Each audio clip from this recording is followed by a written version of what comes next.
Hi guys. So today we're going to kind of talk about something that's coming down the pipe and probably going to get more common, and it'll actually probably change the way we do medicine. Probably in 10 years, maybe a little sooner, maybe a little longer. Just depends how long it takes for it to get mainstream and what changes.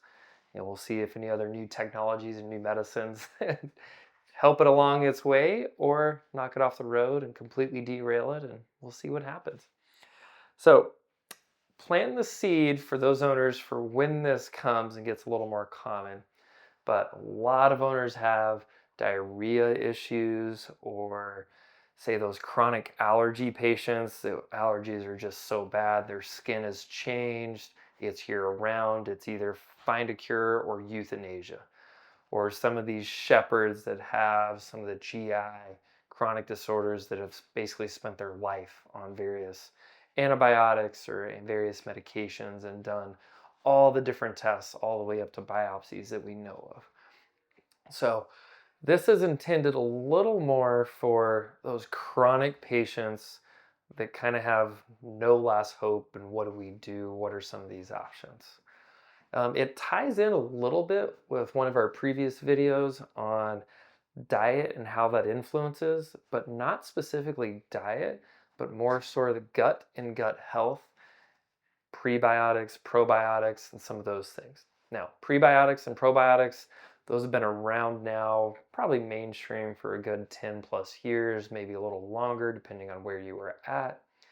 And it's kind of playing off some of that, but at a whole nother level. And there's getting to be a lot more research, particularly outside of the US, where some vets aren't even using antibiotics for these problems anymore. And there's just going to be a client perception that's going to be probably the bigger challenging part. Um, but once this gets more common, it'll be more widely accepted, and I think it'll completely change the way we do medicine. Other examples of this are when the bicycle was created. Who's going to ride it? We won't ride it. We'll use a horse instead. The automobile is here, but nobody's going to use it. They're too expensive, or this or that. We'll still use horses. Well, fast forward a few decades and so on. Life has changed from the internet to automobiles to steel to literally medicine and drugs. Things we thought were good that were wrong, or vice versa. Technology's changing, medicine's changing, everything is changing. So it's in that realm. So easiest way for me to explain it is it's basically a fecal transplant. And this is not a new concept in veterinary medicine or in human medicine, actually. But generally, it was more specific, and the only time I had ever really heard about it was in the exotic world and in kind of rabbits and maybe even horses and things like that, taking a healthy animal's poop and putting it into a non-healthy animal to get that healthy. Now, the first time I heard this, I was like, okay, cool, I like what I'm hearing and stuff, but how am I gonna convince any client to make a poop milkshake and feed it to their fur baby? I was like, I don't even think I would do that. And who's gonna willingly want to do that? Probably nobody, or very, very few people. They did come up with some ways to get around that, and they basically took the poop, separated all the bad stuff out, kept the good stuff they wanted, put those in capsules, and you can take a poop pill.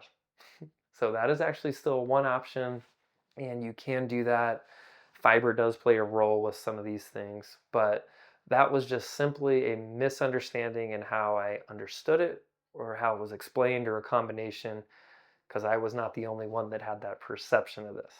The good news is when you're doing a fecal transplant, it doesn't have to go orally. It can actually go rectally. I don't know if that's better or worse, but it's better than, oh, let me take this dog's healthy poop and then I'm going to have you guys feed this to your dog or cat to fix our gut, and in turn, that's going to fix these other issues. Once again, I don't think many people would do that, but that's not how we actually give those things. Are there those capsules and you can do fiber supplements and things? Absolutely. I think that's a little more reasonable. But the more specialized all that gets, typically the more expensive those little capsules get. But what is very cheap for the most part is poop. Poop does not have a lot of value for most people. But what some of this research is showing and really exciting is you can take healthy poop that has healthy probiotics, a dog that hasn't had antibiotics over its whole life. You're taking all this healthy gut flora and you give it rectally. So you do an enema, a fecal enema, but instead of a traditional enema where we're trying to flush things out and get it out, we're flushing things in and we want to get it in there. The good news is when we're talking about these type of microbes, you just need a very small population for it to take over and really expand and just completely change that gut flora. Once again, some of the research on the human side of doing this is getting a little more common, and on the animal side, they've had some veterinarians, I think it was Scandinavia, there were a couple other countries that were doing it, and they have had patients that were on death's doorsteps. None of our other medications, we'll say the cytopoints, the Apoquil, cyclosporins, depending on which issue we're referring to. There's no more tests. Things worked. Now they're not working. What do we do? What do we do? Specialists exhaust issues.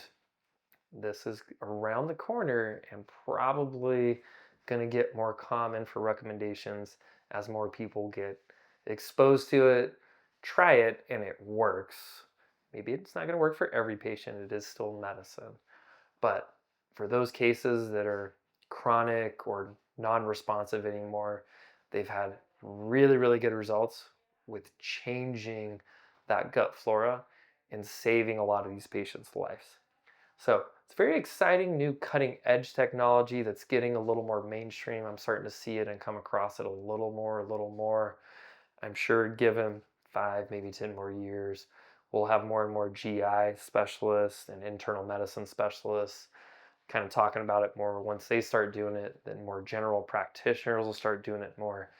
And then once you get people doing that more and more vets are doing it, more people see it or have a friend that heard it, saw it, or this or that.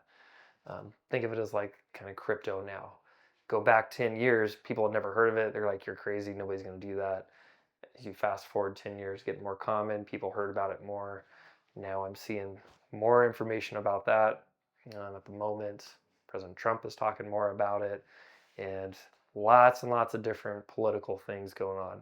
Whether you believe it or not, my point is technology is changing, so does medicine technology, and things that were super outlandish 5, 10, 20 years ago, fast forward, might be more common now. Automobile was a great example of that. Internet, email versus letters, so on and so forth. So something exciting that might be out there for you guys. There are some other special tests that you can run that do tests for specific probiotics and not probiotics, gut flora, and then they formulate specific prebiotics and postbiotics, blah, blah, blah, prebiotics and probiotics for specific patients. So it's getting more common. Just figured I'd share that with you guys and hope you enjoyed this video. Thanks again for all your support.